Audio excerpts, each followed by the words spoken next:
The single most important thing I've ever learned in my life, which has had a huge impact on the people I've taught it to, is you become what you focus on and like the people you spend time with. Leadership is everywhere. In our work, in our family, in our community. We see leaders by their actions. We know their legacy.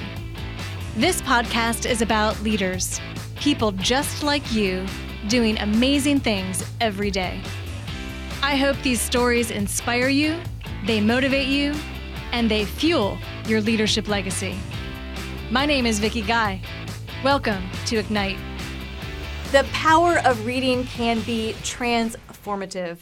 During my leadership development workshops, I can clearly see it, that people fall into two camps, readers and non-readers. And since we were kids, we have heard all about the power of reading to learn and to grow. Today's guest, John Spence, shares with us how reading has impacted him and how being a lifelong learner has shaped his success. John is an international thought leader in leadership development. He has written several books, including Awesomely Simple, Letters to a CEO, and Strategies for Success. John has been named one of the top 50 leaders to watch from the American Management Association, and he is currently an active blogger. In just a moment, we'll be back to hear from John Spence. My name is Dana Morrison. I'm the IT director at Grace Christian School in Raleigh, North Carolina. IT directors often hoard so much knowledge that it's hard for their team members to learn. IT Pro TV has given us the ability to level up our technicians to a point where they can decide this is important for me to learn. I would recommend IT Pro TV to any IT team. It's just a great tool for any IT professional. Welcome back to Ignite, and I'm joined today with John Spence, who is a thought leader and a renowned speaker in the area of leadership development. John, welcome to Ignite. Thank you, Vicki. It's good to be here with you. I'm so thrilled to talk to you today. We've known each other for a long time. Yes, and as you know, Ignite is a podcast about people doing cool things with their lives and how they can share those stories to inspire others and what they've done. And one of the things that I know about you is that you are a continuous learner. So I would love to hear a little bit about how you got started in this journey of your career. Well, it goes all the way back to college. I failed out of college on the first try because I didn't like to read. And I had a college professor that recommended that I start reading the books because he said, at least in college, all of the answers are in the books. And the reading helped me graduate in the top 3 in the United States in my major. And I got hired from there to go to work for the Rockefellers for one of their private foundations. And through an odd series of events, I ended up being named CEO at the age of 26. And Mr. Rockefeller knew that I did not have the skill set to do that, no experience. So he basically assigned his right-hand man, a guy named Charlie Owen, to work with me. And one of the ways that Charlie mentored me was every Monday he would walk into my office and put down some sort of a business book. And he gave me history and biographies and other things to read. It was about 90% business. And then he said, I'll see you Friday for lunch. And we would go to lunch on Friday and he would quiz me. What did you learn? What were the most important things? What were the biggest ideas? But he did something really interesting. After that, he'd say, all right, what are the 3 things you're going to take out of this book and apply? And he would write those down and he'd say, okay, now you're going to be held accountable for doing those things in your job. So every Monday I got a book. Every Friday I made a book report. The next week I was held accountable for what I'd read the week before. And I did that every week for about 6 years. And that got me in the habit now. I've upped it quite a bit since then. I've averaged about 100 to 120 books a year, business book, well, all kinds of books, mostly business, for about 25 years now. It's funny, that story is so interesting because most people, after they get those assignments and then they're held accountable for them, they may stop reading because they know what's coming on Friday, right? They know what's coming next. You had no choice. I wanted to come back the next Monday, I kind of had to do the book report. Absolutely. But even more interesting is what you said before, is that reading actually helped you excel in school as well. And so you really find the value in learning through reading, it sounds like. Well, when it was interesting. When I didn't read in college, I get kicked out. This doesn't work so good. The second time when I started reading, and then what I would actually do is go to my professors and say, "Is there anything else I can read? Is there another book, a pamphlet, or something?" And they would give me extra reading, and that allowed me to have access to more information than the other students did, so I could do better on the tests. Well, fast forward, it's the same thing in business. All of the answers aren't in the books or the audiobooks or the YouTubes or the podcasts, but that's where you gather the information that allows you to figure out the answers. And I learned early in my career, my first year working there, I was reading, I was studying, I was learning, and I got everybody in the office got a $500 bonus at the end of the year, and I got 1,000. The next year they got 1,000, I got 3,000. The next year they got 2,000, and I was named CEO. So I saw a progression of the fact that it wasn't that I was a genius. It's just I had access to more ideas, more tools, more information, so I could make good suggestions, and the suggestions led to them moving me up through the organization very quickly. So reading is definitely one of those components that you learned pretty early on that can help you be successful, and has definitely driven you throughout the years, right? And helps you be successful even now and moving into the future. But reading is one part of it, right? So you can read a book. I've read lots of books, and then I put them back on the shelf and probably don't do anything with them. And I know lots of people that are in my situation. I'm wondering, did you feel compelled to take action on what you read, or was it because of the situation that you were in and the gentleman who said, "Here are the three things I want you to do," as a result of what you read? Well, that was part. I'm trying to look back on one of my books here, but I don't read the way other people read, because I'm reading. That's what I learned from Charlie is, instead of just reading, I'm reading for a purpose. I'm reading to learn something I can apply. So when I go through a book, I'm not just, oh, interesting story. I'm asking myself completely through it, what can I do with this? How can I apply this? So I've got a different mental framework. Also, when I read a book, and I do this now on my Kindle, I underline pretty carefully, and then I make notes. I have a set of symbols I've created for myself, the shorthand. A pound sign means a number, so there's a statistic or a number. Dollar sign means amounts. A little smiley face tells me this is something about culture. And R circled means reread this. And R with 2 stars says read this again and again. And then when I get to the end of a book, what I do is I use my microphone and my not Dragon Naturally Speaking or any kind of voice, and I read all my highlighting into a document. Then I take that document, I read it again, and I look at it and cut that down. And then what I'll finally do is, maybe if I really, really want to remember the information, I'll read that into again, and I'll listen to it as an audio. So I've got I'm reading because I need to find out something that will help me be better at my job, better at my craft. So it's very intentional, it sounds. Very intentional for sure. And, I'm sure over the course of the years, the number of books that you have read, I'm sure nobody can touch that if you've kept up that ratio over time. So it's a little over 3,000. That's impressive. That's impressive. And I'd love to see that accountability list too. That would be a long list of things, because but what that's done, I'm sure, for you over time is it's built a lot of capabilities and a lot of confidence in how you coach people, how you inspire others, how you as a motivational speaker, how you inspire them from stage. But you didn't just become a thought leader and a speaker overnight. Can you share with us a little bit about your journey and how you started in the industry that you're in today? Well, I want to go back and touch on something before I do that. You said the list of accountability must be really long. No, actually, it gets shorter and shorter, because the more you read, the more all expertise, in my opinion, is built off pattern recognition. When you look at people who are the top of the industry at what they do, whether it's sports or music or chess or whatever it is, they play at a different level because they understand the underlying pattern of the game. When I read all these business books, a lot of them say the same things. I'm not learning that much new, but what I am learning is I read 50 books on leadership or on something like that, and I see a clear pattern across all of them.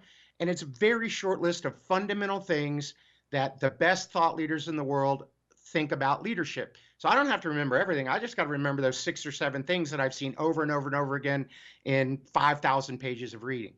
So to go to the thought leader thing, Well, there's first of all, if I could stop you before you get to go sure, there, sure, because please. what you just said, I'm going to have to ask you the question is, What? what are a few of those things? So you, over the course of time, you've found these topics or concepts that you've seen over and over and over. Are there two or three that you can share with us that you see consistently being stressed over time? Yeah, yeah. From a business excellence standpoint, I boiled down everything I've read in business, at least up to this point, and been experiences. I've also run a couple of companies, and I've worked in probably 400 companies over the years as a consultant. So it's not just reading it; it's actually being there in the trenches.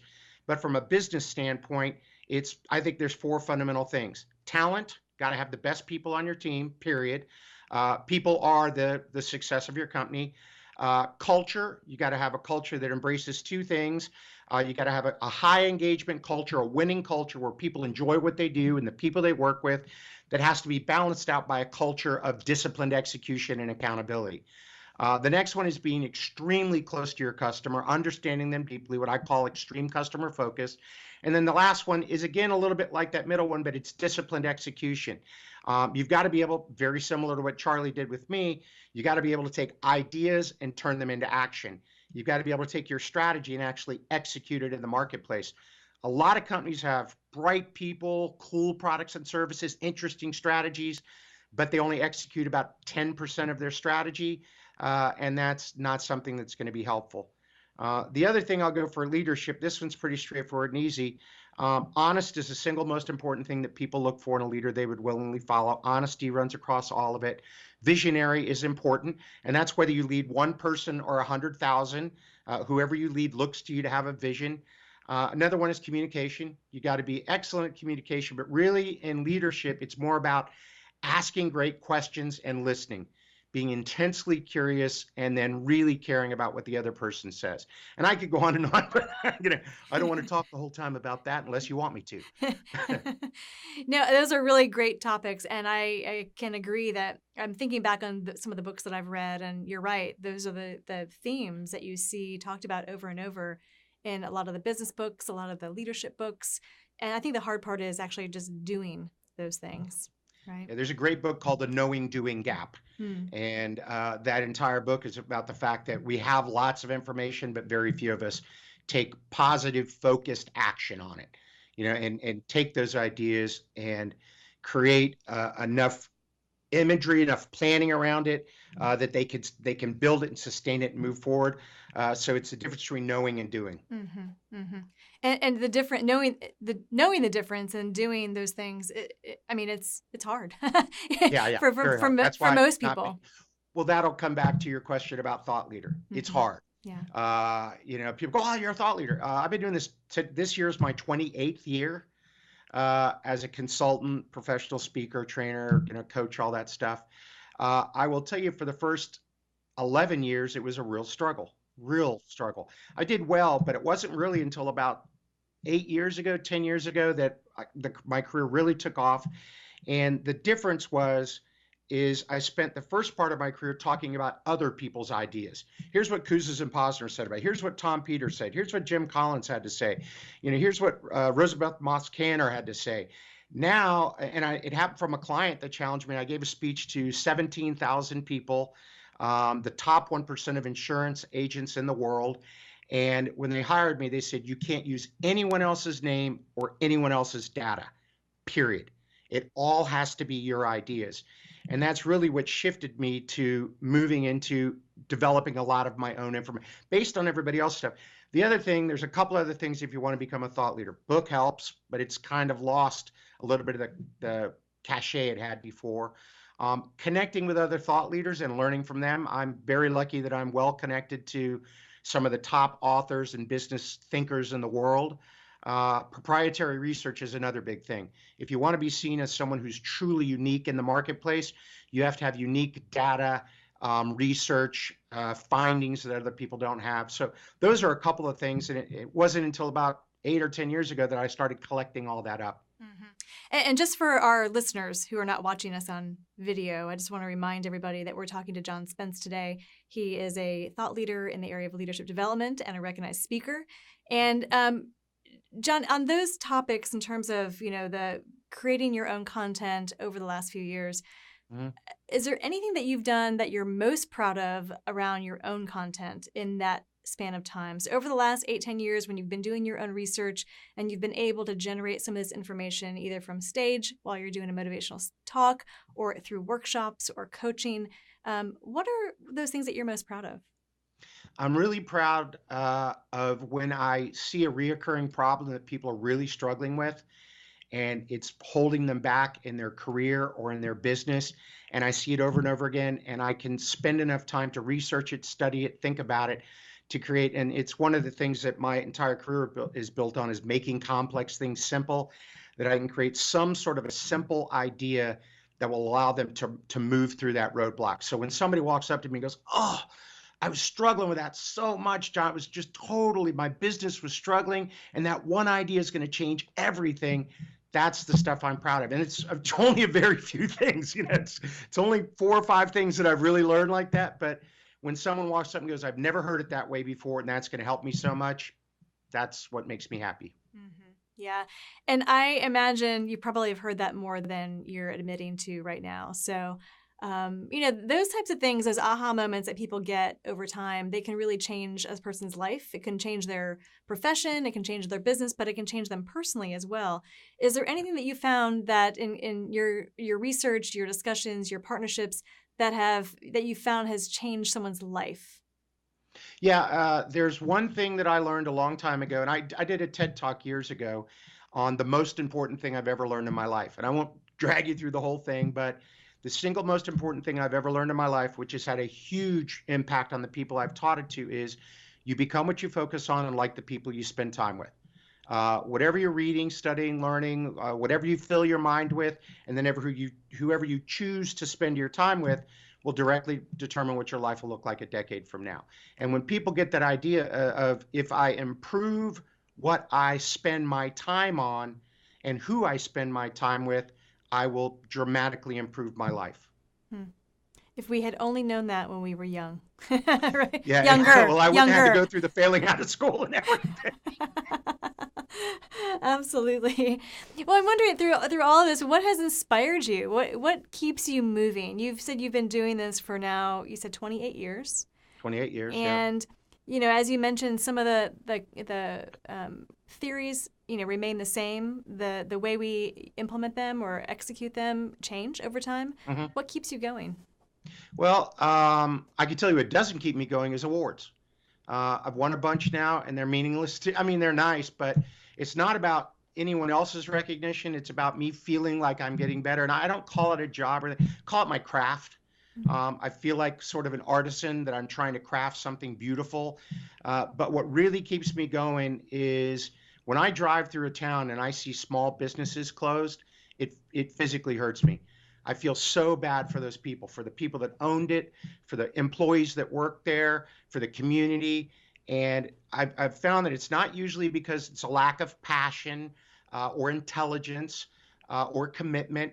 It's that they didn't know a few key things that they were doing wrong, or a few key things that if they did would make their company dramatically better. And through all the experience and all the companies I've worked for, I've learned a few of those things, what not to do, what to do. Mm-hmm. And I love working in big companies. I mean, I've done work for Microsoft and Apple and on and, in the Fortune 10, but, it's hard to impact 150,000 employees. But when I can get with a company that has 50 employees and they're struggling, or help them go to another level, that's what keeps me going every single day. Mm-hmm. Mm-hmm.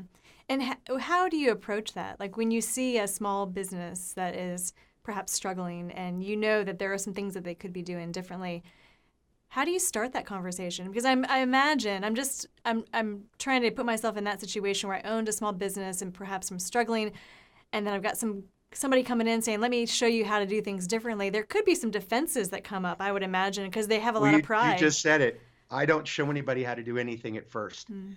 My always phrase is, who does a perfect person believe above anyone else in the world themselves? That's right. So I just ask questions. Mm-hmm. I also use surveys. I survey their customers. I survey their employees.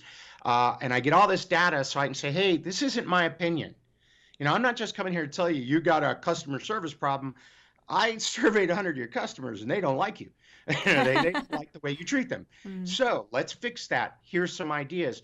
And then I'm always like, what are your best ideas? What about this? You want to try that? But I've learned a long time ago that if I come in and tell people what to do, they'll resist it. They'll be offended by me thinking I know more than them. mm, And then if it fails, they'll blame me. So I want to go in and have someone now listen carefully to this, tell me what I want them to do. I mhm. want them to be enthusiastically trying to convince me that they should do A, B, C, and D, which is exactly what I saw when I walked in the door. But if I had walked in and said, you need to do A, B, C, D, and E, they would have fought me. By the end, if they're trying to convince me, then I know they're committed and they'll go out and do it. Mm. That's masterful, John. Very good. I love it. So what's next for you? What's coming up for you? Are you interested in continuing to do write more books, or how are you going to continue this learning journey for yourself? Well, I'm writing more books now. I'm working a lot more on social media. My career, or anyone who does what I do, speaking, training, consulting, things like that, it's starting to go more and more virtual. Mm-hmm. So I'm building my business to be more digital. Mm-hmm. We're coming out with a training series of videos. I'm starting to do coaching with people all over the world Mm-hmm. through videos and things like that. I did get asked yesterday to co-author a book with a really, really famous consultant, so I'll be working on that project. But the number one thing I'm focused on right now is how can I get better at what I do and add more value. So I'm sitting down right now to do a slide deck for a major conference I'm going to be teaching at, and they've asked me to teach it on culture and creating a culture of purpose. This is something I know a fair amount about, but I don't have an hour and a half of solid material to give a keynote to 3,000 people. So the challenge of creating that is like really fun. Mm. I've got to go figure out stuff. I got to do some more research. I get to design these cool slides, and I can't wait to deliver this because I'm confident that out of everything I say, everyone's going to at least find one thing they can do to go back and make their company better. So that's what keeps driving me, and I'm trying to continue to just get better and add more value, and in any way I can. Mm-hmm. Yeah, and I know you have a blog. It's blog.johnspence.com, where we can hear some of your thoughts and your ideas. And as you're moving through these learnings and this new keynote throughout the time, I know that you're going to continue learning new things and sharing those new things with us all the time. I've seen you in action, and I know how energetic you are and how engaging you are with a group. So I'm wondering how you can. What can you share with our listeners about if they don't feel like doing those things that they know they have to do? Maybe they read a book, or they listened to your, went on your blog, or they're listening to this podcast, and we're saying, continuous learning is really important in growing your leadership, but they just don't want to do that. Is there anything else that you can provide advice on in terms of just growing your leadership capabilities where you're at?